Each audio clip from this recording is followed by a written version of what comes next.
All attendees are in listen-only mode.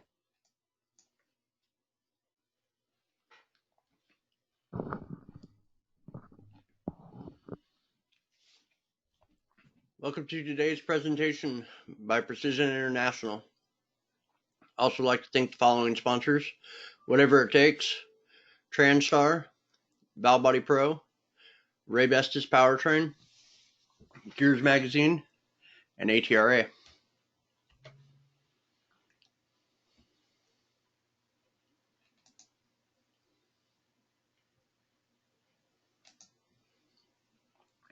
If you have any questions or comments, please feel free to text them in at any time on the tab labeled questions. If you have not downloaded the handout, you can do that on the PDF file on the right hand side. It's the little red tab there. Just click on that and download it to your computer.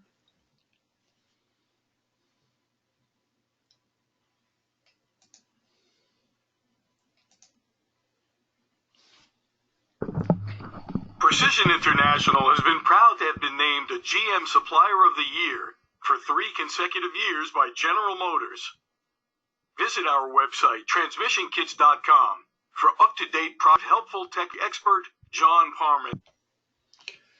Also in the Kia spec information about the A4CF2 oil pump.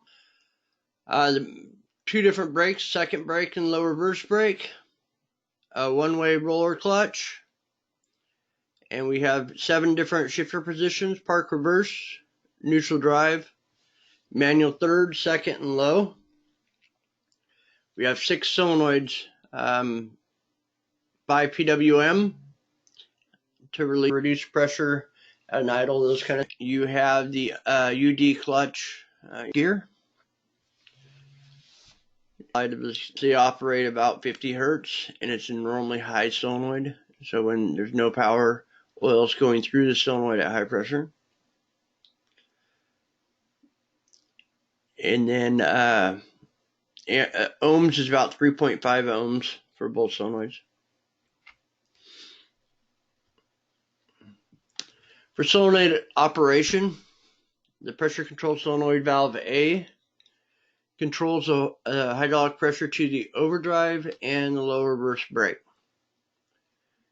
So how it deciphers where the oil is going, they use the on-off solenoid and the switch valve to direct where the oil is going to go. Pressure control solenoid valve B as in boy is used in the reverse clutch and in the second brake. It's able to control the reverse clutch through the manual valve and through the pressure control solenoid valve B. And when the manual valve is in like the drive position or manual second position, it's directed straight to the brake clutch when the pressure control solenoid valve B is controlled. The pressure control solenoid valve C is controlling the underdrive clutch pressure. And pressure control solenoid valve D is for your lockup clutch. When this solenoid is off, there's oil going to the dampener release clutch, releasing the torque converter. The on-off solenoid, we talked about a little bit already, but it controls the switch valve and it directs oil to the low reverse clutch or the OD clutch. Your variable force solenoid, which is your EPC, is controlling line pressure.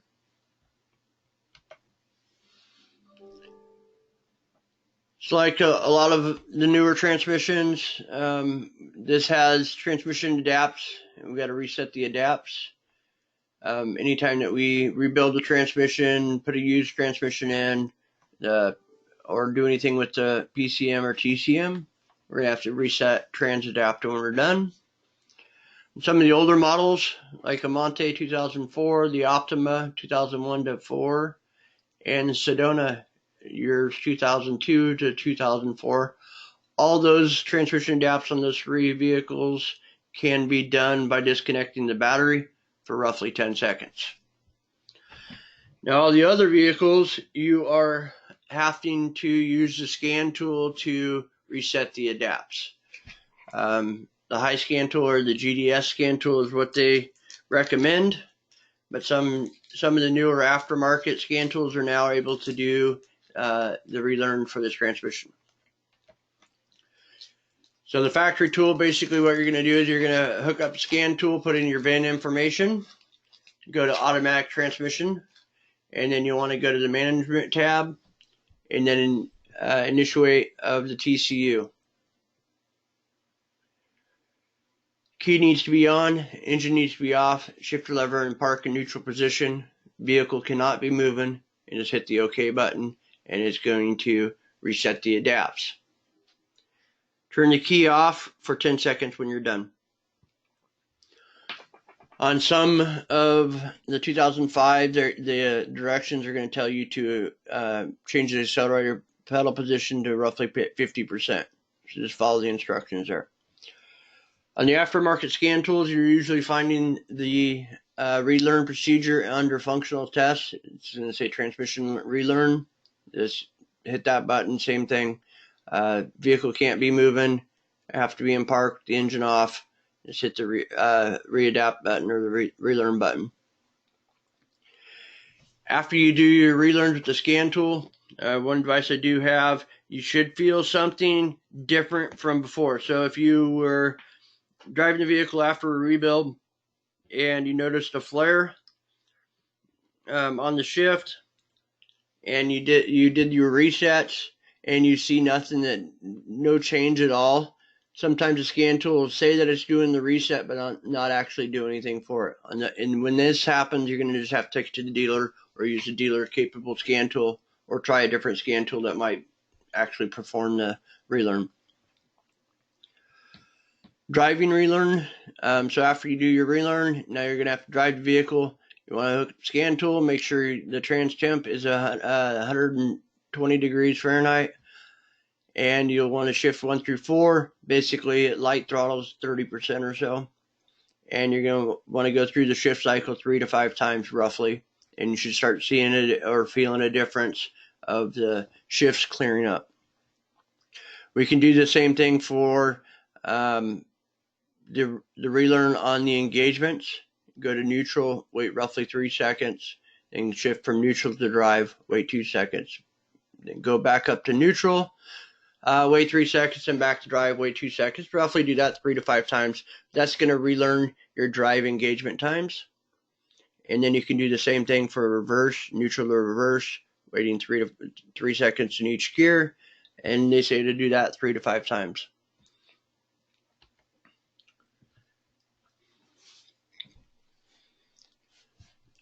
So here's torque specs on the oil pan at 7 to 8 inch-pounds. Threw in the valve body torque specs at 7 to 8 inch-pounds also.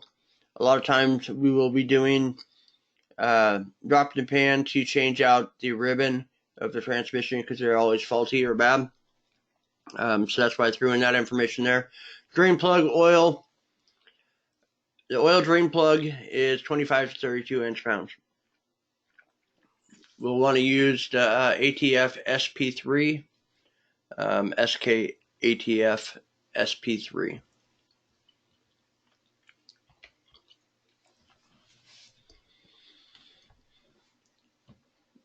So we are lucky enough to have a drain plug on this, which is labeled A on the bottom of the pan there. Fill up the transmission. You're going to use roughly about 3 to 4 quarts after a service. You want to heat the transmission up to 158 to 176 degrees. And with the shifter in neutral, you're going to want to check the oil level with the dipstick. Lucky enough to have actually a dipstick in this vehicle. Getting tired of all the special fill procedures on a lot of these transmissions nowadays. It's getting quite extreme. But this one's still fairly basic. So at the right temperature, it should be in the hot mark, if not add fluid. Again, the Diamond ATF SP3 or the SK ATF SP3. Fill oil is 6.9 quarts. That's on a transmission fill. I would probably add roughly 2-ish quarts to that for after a transmission rebuild. So you're looking about 8 to 9 quarts on after a rebuild. Transmission pressure ports. One thing nice about this transmission. Let's see, we got a question here. Sorry about that. It says, was that foot pounds or inch pounds?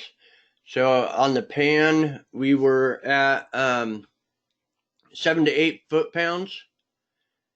And same with the valve body, 7 to 8 foot pounds. The drain plug is 35 to 32 foot pounds. These are all foot pounds.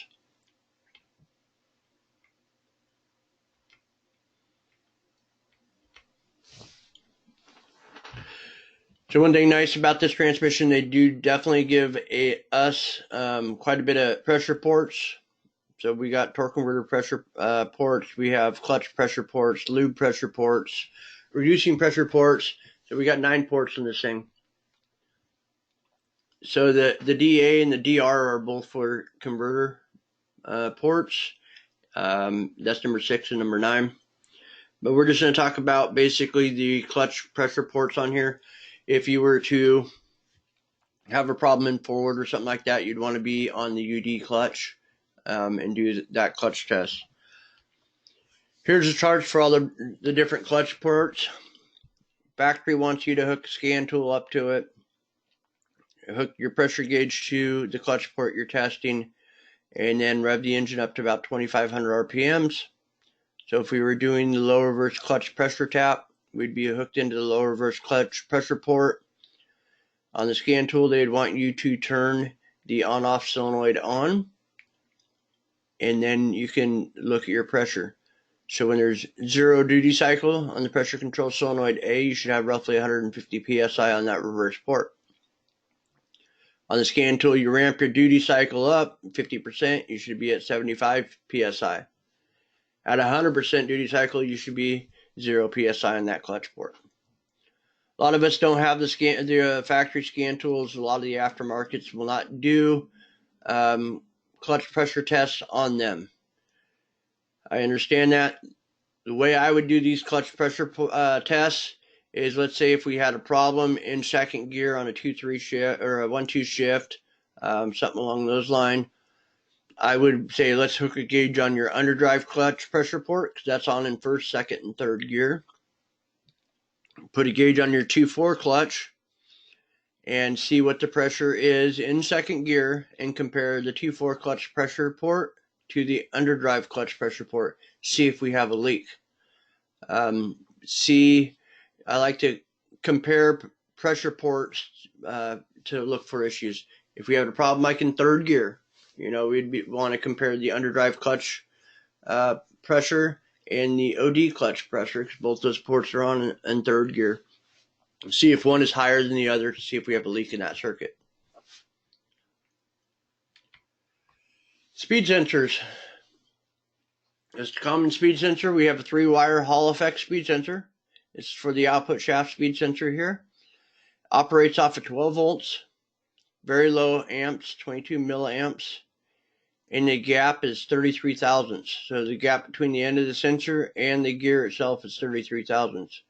We have found some aftermarket sensors that have not been correct and give you, I'm going to say, shuttle shifting, flared shift, those kind of issues because of speed sensor issues, and the gap is what's always off on them, it seems like. We have had instances where we take a large washer, like a planet washer, a thin planet washer, and put it around the sensor itself, put the sensor back in there to open the gap up in close to 33 thousandths, and it clears the signal up. So how would we determine that?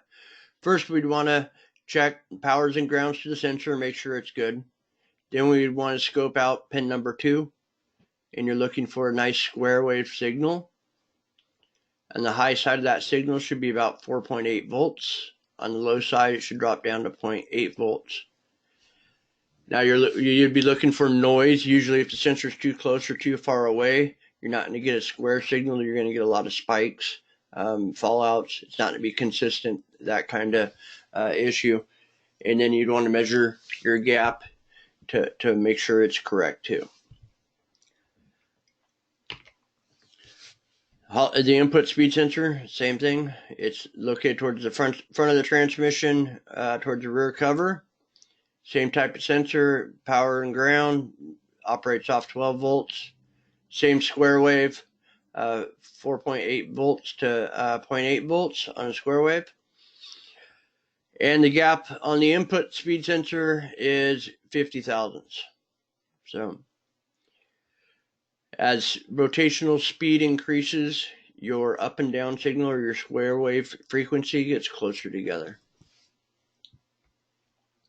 One note about these speed sensors, I never like to check the ohms resistance on them. It gives you false readings. It's over 1 million ohms, so it's pretty much worthless checking any ohms on this style of speed sensor.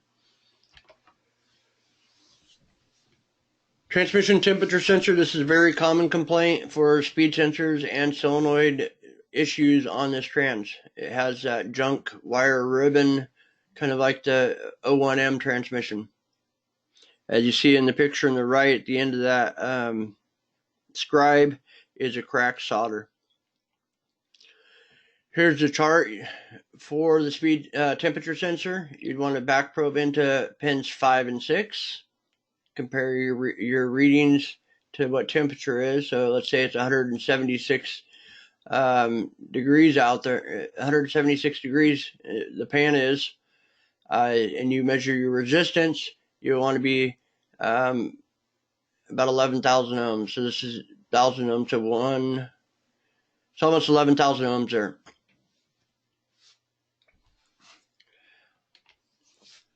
Here's a transmission temperature sensor to voltage chart. Me personally, I like to use voltage since that's what the computer's reading. So here's a voltage chart. In blue is the ohms. The scale's on the right side. Black is your voltage. It's on the left side there. So if we still take the 170 degrees Fahrenheit, we go up to our voltage scale, which would be the black line. We'd be right at 1 volt. So at 1 volt, we're 176 degrees. Usually when you see problems like this, you're going to be way off the board. You're going to be in negative, or sometimes you'll be shorted and be real low voltage and show extreme hot. But most of the time you see this, you look in your scan tool, you'll see negative voltage on your temperature sensor, and usually it's the harness itself.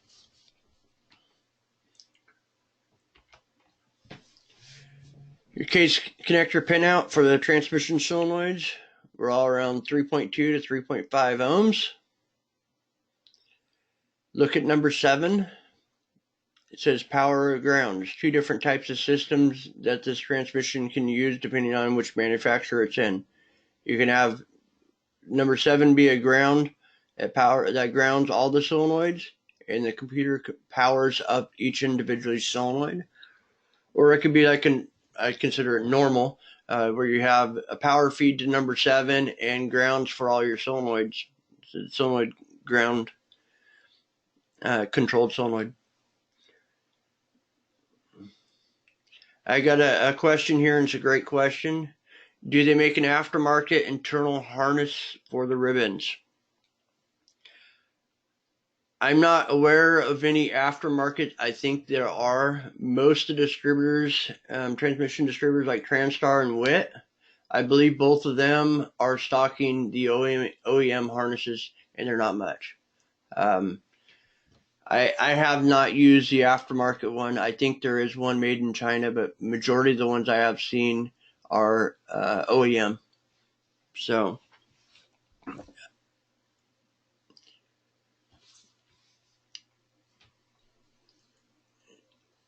thank you for the question.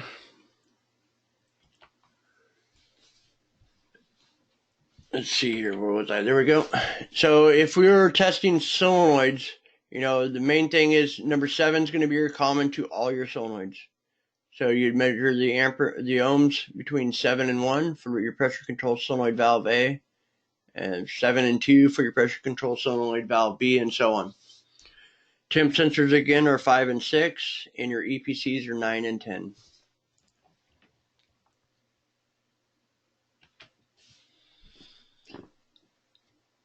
range switch, just like all common range switches here, we're going to be measuring the resistance between the two pins in certain gears. So let's just take park position, for instance. On the chart, you see the circles and the line in between. That means those are connected. So in park, you're going to be want to make sure between pins 1 and number 8 have resistance. And then pins number 9 and number 10 have resistance. Move your shifter down to drive. And you're going to have in between pin 2 and 8. And I can, second position, you're going to be 5 and 8. So 8's the common ground for your main range switch. So if you, as you see on the chart, 8 and 1 for park, 8 and 7 for reverse, 8 and 6 for neutral, and so on. Haven't had too many range switch issues with this transmission. To get that harness off, you're going to have to pull the valve body off here. So I want to include all the different valve body bolt lengths. Most of them are 30 millimeters long, which I labeled A. There's 17 of those. In the B position, the very bottom of the valve body there on the picture, that one's 35 millimeters long. C on the top left is 40 millimeters long. D on the other side of the filter hole there is 60 millimeters long. And then E to the right, a little bit more, is 55 millimeters long. Valve body torque again is 7 to 8 foot-pounds. When you pull this valve body off, all these springs are going to fly out, fall out. Another thing that happens is people throw these springs in the parts bin and then throw them through the parts washer, and a lot of time the paint kind of disappears off of them. I personally just hand wash these, and I kind of keep them separated. It's not too big of a deal, but the large spring with the yellow on it, there should be 3 of those for second, overdrive, and reverse. Then you have a smaller spring that has yellow paint on it also, and that one's for your second. And then you have white springs. The white large spring is for your underdrive clutch, and you have a white small spring, which is for your underdrive clutch also. One other thing that I have found on these is accumulators. Kind of like to take a flashlight and shine into these accumulators and look for cracks on them. There are some aftermarket accumulators out there for these. The wire sizes, if you do get the paint washed off and you can't ID the springs, the wire sizes are there on the left. That's the spring length by the outside diameter and then by the wire size.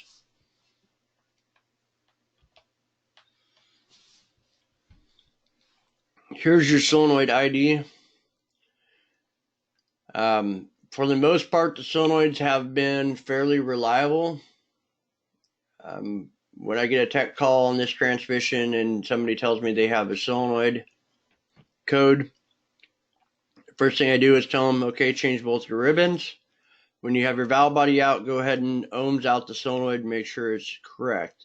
If the ohms on the solenoid are correct, 99% of the time, the ribbon is bad. I tell people, call me back and yell at me if it's a solenoid, but nobody's called back and yelled at me yet, so it's always been the ribbon. So on the diagram here, I have your solenoids labeled, and to the clutches they control, like pressure control solenoid valve A is for your overdrive and low reverse. Your PCSV is your on-off solenoid. PCSVD is your lockup solenoid there in the center. And then your underdrive clutch to the right of that, and your Q4 brake to the right of that. Top side of the valve body closest, the bottom side of the valve body closest to the pan you'll see your line pressure control solenoid. All the other solenoids are on top of the valve body.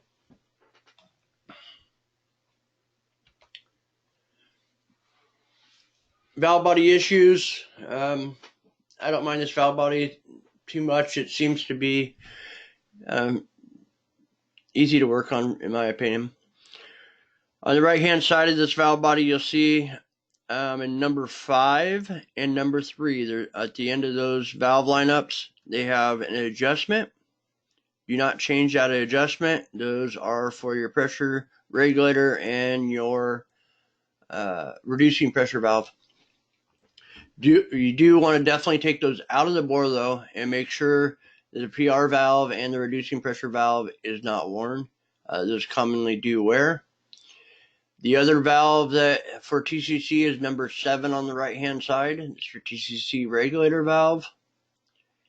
And you also have, where'd it go?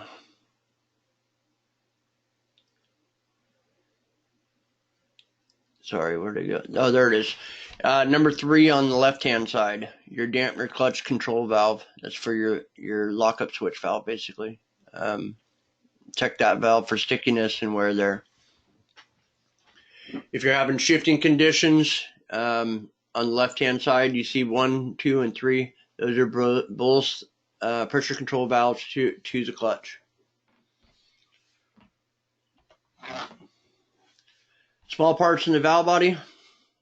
So in your main section of the valve body there, on the left-hand side, you have one screen. You have one ball that goes in a bathtub.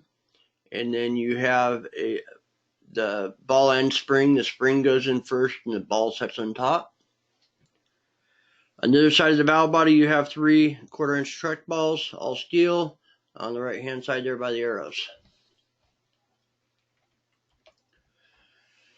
This was a short webinar for today, just the introduction to the A4CF2 transmission. I want to thank everybody for joining me. If you have any other questions, go ahead and ask them now. I would also like you guys to thank your sponsors, WIT, Transtar, Precision International, Valve Body Pro, and Ray Bestis, ATRA, and Gears Magazine, of course. They're the ones that make this all possible for all the free webinars to everybody. So make sure you thank your sponsors for having them sponsor us. We appreciate your time. And hope you all have a good day. If you have any other questions, go ahead and send them in. I'll wait for a few. If not, you can go ahead and email them in also.